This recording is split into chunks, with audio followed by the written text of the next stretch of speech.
All right, guys. So you've considered road biking, and you want to get into this lifestyle, and you want to know exactly what a professional fit does for you. You've heard all the time about the only thing that matters on a road bike is how it fits you, not exactly what it is. Doesn't matter how light it is. Doesn't matter what kind of components you got in there. None of that matters. If the bike is uncomfortable for you, you're going to hate riding it, and you're also going to be putting out less power because when you're not comfortable, you're not going to be putting out your max effort, and everything's just going to go downhill from there. So I'm going to show you exactly what a bike fit does do for you. All right, guys, here's my bike, and I'm going to show you what exactly the fitting coach will do for you when you pay him, 190 to 250 bucks. You want to get some good value out of that money. You want to make sure that when you do go for fitting, that you're fully ready to go. So something that you're going to need first is you're going to need some road shoes. The reason for that is getting fit to mountain bike shoes, which is what I started on, is not really recommended. I mean, if you have the money, I would really recommend some road shoes. You're going to get a much stiffer sole. They're also going to be lighter and more comfortable. Mountain biking shoes, from what I've seen, I mean, they're just a lot more heavy. They're meant to be more durable, and especially on the low end of the spectrum, they're super, super flimsy on the bottom. So these are some pretty nice S-Works road shoes.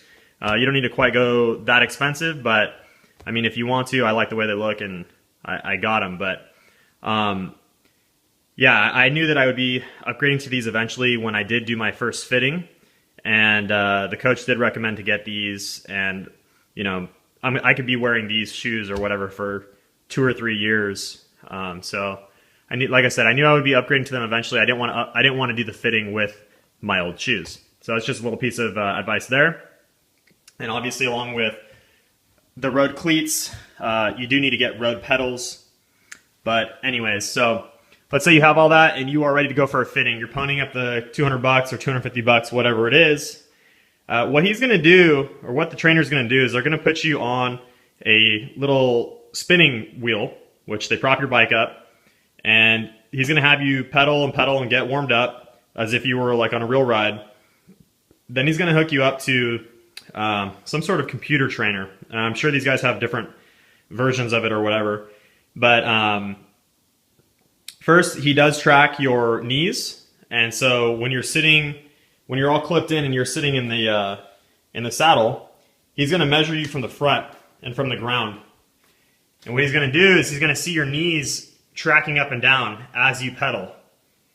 And he's going to watch for any variation. If your knees are going left or right, that's bad. So he's going to make sure that your knees are tracking straight up and down like a piston in a car. And that's the first step. So he's going to adjust your cleats accordingly and make sure that your knees are tracking nice and smoothly.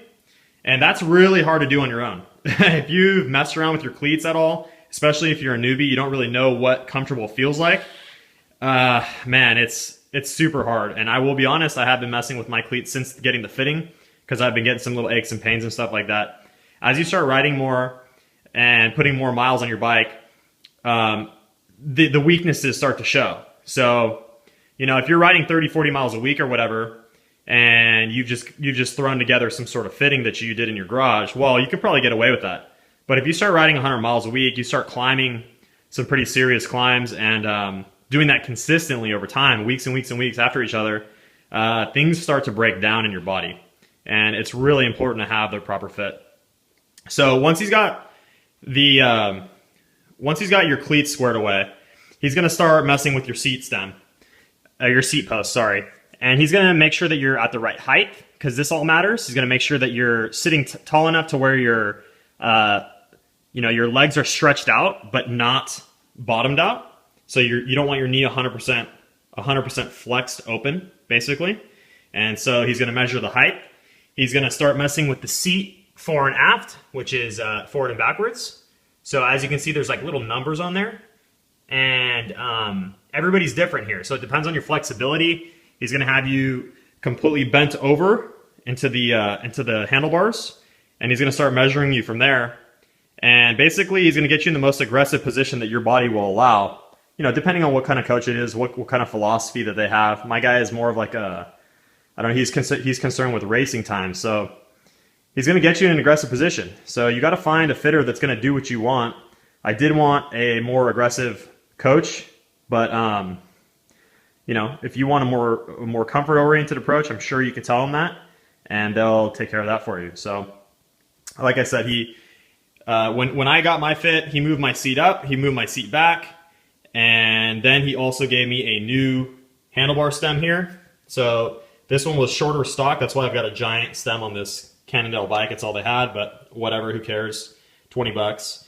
So that is another thing also I should mention when you do go to a professional fitting, that the fitting is not the end of it. You should be prepared to spend some money while you're there. That's what you're paying for. You're paying for his direction to get you in the right position. So, you know, don't expect to just go in there and have the exact components on your bike work out perfectly for you. If he needs to get you a different seat, he's going to do that. If he needs to get you a different stem, he's going to do that. And like I said, I mean, those things should add up to more comfort for you, so be prepared to buy those. Now, let's see, what else can I cover here?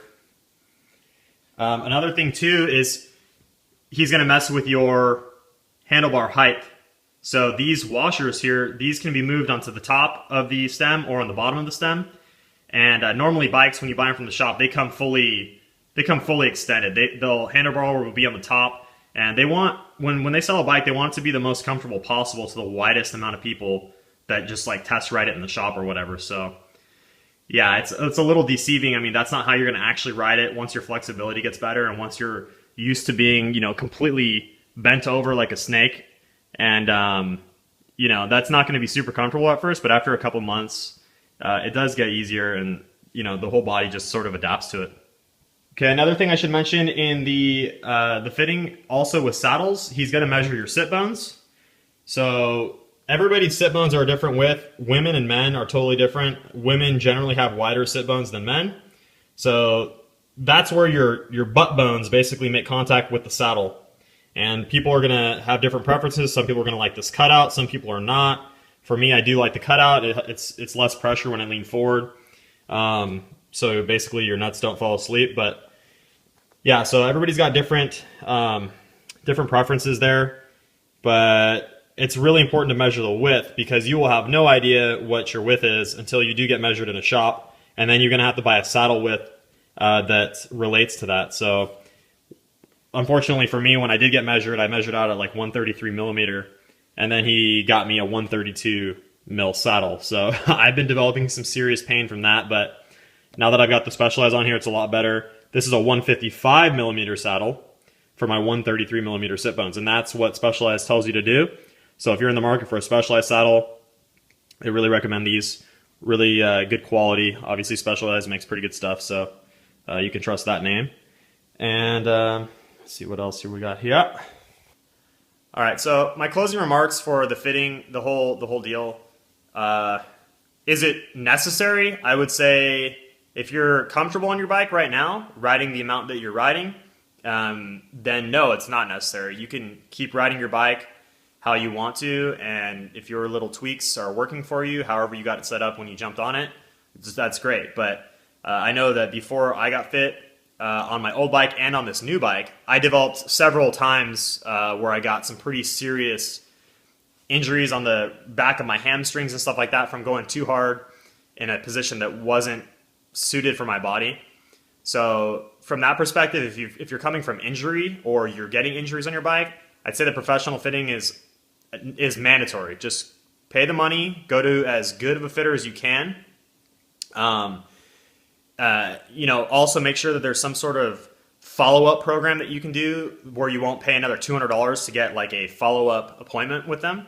Make sure it's heavily discounted. Like if you're paying $250 for a fitting or whatever, make sure that you can go back at least once or twice and pay a discounted rate, because the chances of them nailing the fitting dead on the first time that you go is pretty low. So, I mean, cycling is like, it's a game of millimeters. Like the way that you move your seat. I mean, if my seat post is moved up like 2 millimeters, I can feel that. Or even lower, if it's lower 2 millimeters or forward or backwards or whatever. You think that these like little measurements, as long as you're in the ballpark, you're cool. But it's totally noticeable. You don't want to mess with that. And yeah, so if you're thinking about getting a fitting, I would just do it. Okay, so bottom line, are fits worth it? Professional fits. Yes, I would say they are definitely worth it. My best recommendation is to go to the best shop that you can. And when I first got a bike, I was like, okay, how much can a fitting possibly be? I figured they were like 50 to 60 bucks to get fit. No, like I said, they're like 190 bucks minimum. More like 250 bucks at a reputable big dealership. And that's exactly what I would do. I'd take my bike right into the dealership right now, and I would ask them to do a specialized body geometry fit on me. They're going to spend like 2-3 hours with you. These people are like experts in doing this. That's all they do at the shop, and that's the way to go. Just take your money, buy the high dollar one, the $250 one, and call it a day. There's some other reviews on YouTube actually of a doctor, not a doctor, but a fitter doing it on a professional cyclist in California, and he's got like a 4-part series on that. So maybe I'll link that in the description below. But it's a good video to watch. You'll see exactly what they do for that guy in there, and I believe that that is the better option. Not only that, but they probably have some sort of setup for you to go in there and pay some sort of discounted rate, so that if things aren't perfectly dialed in for you after a couple months of using the bike, you can go in, tell them your pains and your aches, and then hopefully they can work with you on that. So anyways, I hope this was helpful for you guys. Any more questions about cycling? I love this stuff. I'm like a hardcore researcher. I love reading about all this stuff, and it's fun. So I love making these videos. Anyways, like the video if you liked it, and I'll see you later.